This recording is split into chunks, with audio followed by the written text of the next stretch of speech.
Hey there, welcome back to the Filthy Rich Writer YouTube channel. Now today, you are going to get a special sneak peek into how we coach our students in the Comprehensive Copywriting Academy. What's coming up, is one of our laser coaching sessions, which are 10-minute sessions designed to answer really any questions that students bring to us. Now you might hear some CCA related terms, things like Pitchapalooza, which is a student-only event, but head down to the description below if you need a little bit more context.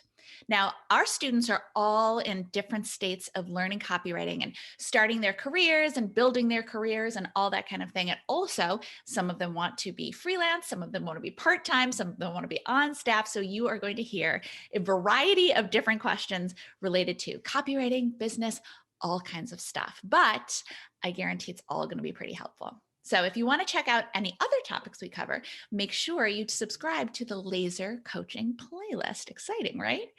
Now, even though you are not the one in the hot seat, I'm positive you will still learn a lot. So without further ado, let's get to it. Hello. Hi, Cleo. How are you? How are you? I'm good. How are you? That's good. Good. Thank you. How did your project go since the last time I was like, oh yeah, that was good. Yeah, Good. the client loved it. She was super, super happy. And Oh, now I'm awesome. doing the emails that go with it. I never get to like follow up sometimes. And so I'm always like, I wonder how that went. So I'm happy to hear. Oh, it went great. Awesome. That's Super, awesome. super. I'm going to start a timer just to be consistent because we've done it with everybody. So start. Keep us focused too. Yeah, what can we help you with? Yeah. What's going on? Okay, so I've had a couple of clients so far, but I'm having trouble getting like stuff coming in as much as I'd like it to. So I wanted to go over some pitches today. Yeah, if absolutely. That sounds good. Mm-hmm. So I'm not sure if I can like show them to you or read them. I can give you I can make you co-host and then you can share your screen. Oh, perfect. Okay, share screen and oh shoot, which Word document is it? I think it's this one. It's always the question. Okay, 50 up and you're on the right spot. Here, I'll move it over where I can see it better.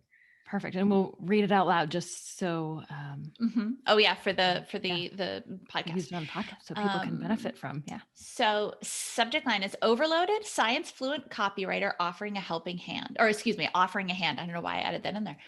Hi, Allison. Science is its own world, isn't it? The scientists who buy your products have their own unique language and culture.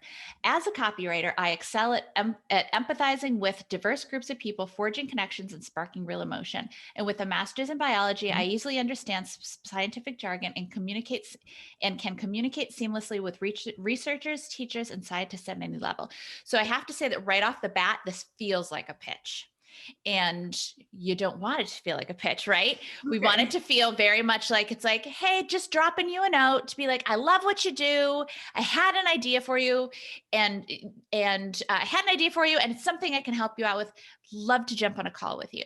Because remember that this language is appropriate language for your portfolio site, because people who are coming to your portfolio site are already thinking, yeah, I need a copywriter. Let me see if she's the copywriter for me. So when you're talking about what sets you apart, your USP, that kind of thing, that is perfect for your portfolio site, because that point in the client journey, they're evaluating you versus not you. Right. But in the pitch, they're not even thinking about you're coming into their inbox and they're not even thinking about copywriting. And nobody wants to be pitched.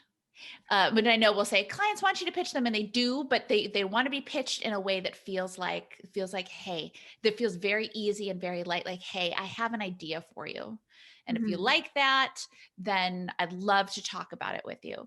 I have a question for you. And I know we're going to get to the next part of, you mentioned product descriptions, but, did you go on their site? Was there something, what about them made you want to pitch them? Obviously there's a natural connection between your background and what they do, but there might be a way to spin that then to say, as someone with a master's in biology, I really appreciate that you're doing, to have that opening be a little more enthusiastic and related to whatever it was that really got you initially kind of hooked by them. Mhm. And you may have to look for that a little potentially, but maybe not. Maybe there was something, you know, that got you excited about them in the first place. I wonder if I could show you a different pitch with a different opening and see if Sure. you think Yeah, that yeah. looks Absolutely. better. So like this one. Does this work? Do you see a different one? Yes. Yes, Okay. yes. Let's see. So subject line, a quick and easy opportunity to promote your products. I will say, before we get into the letter, the pitch itself, a quick and easy opportunity to promote your products.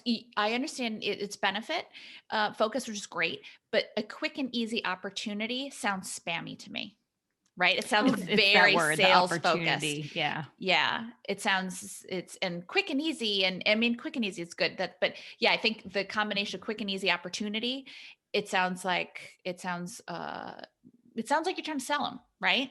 And again, we want to stay away from anything that seems even remotely salesy. Okay. Okay. Think about it if you're writing to a friend, like, hey, I got a quick idea for you. And that might not be your subject line, obviously, but something along those lines that's a little more conversational, something you would actually say. So, you know, reading it out loud if you feel a little bit like, yeah, you say that. An idea from someone who loves your brand. Yep. So, you know, something like that, or idea from someone who loves your whatever.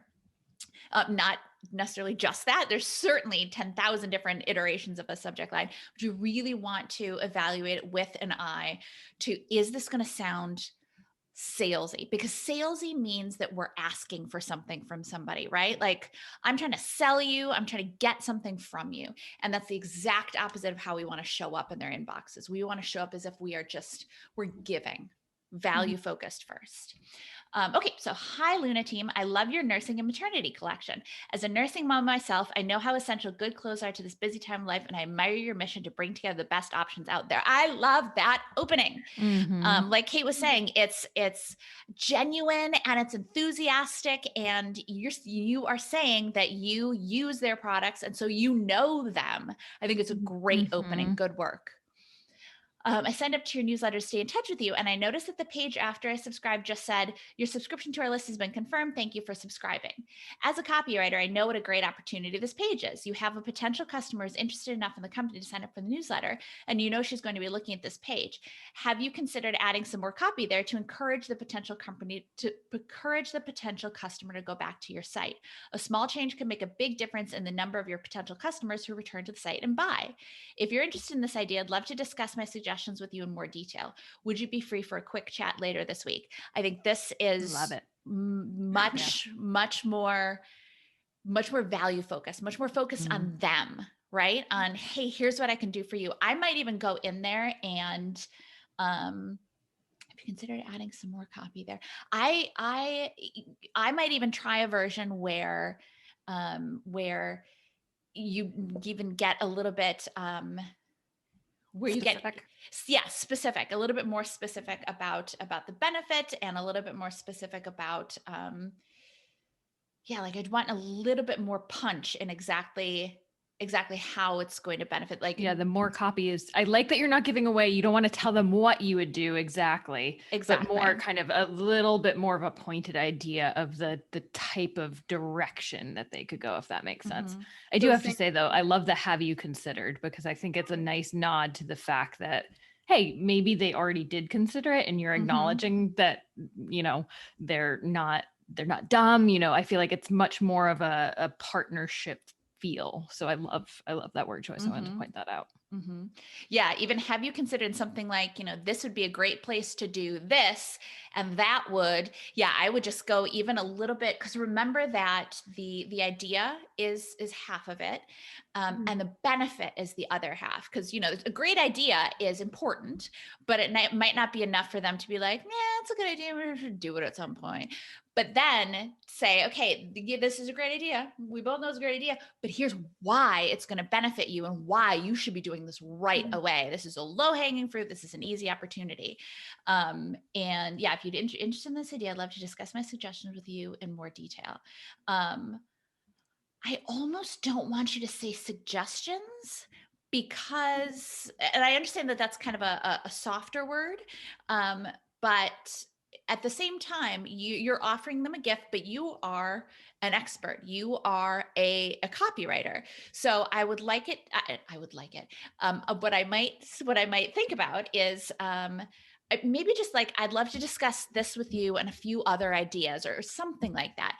Because suggestions feels a little bit like, well, I saw this and, but you saw this, but also you are a copywriter with a lot of skill. So it's not just a suggestion, it is a recommendation.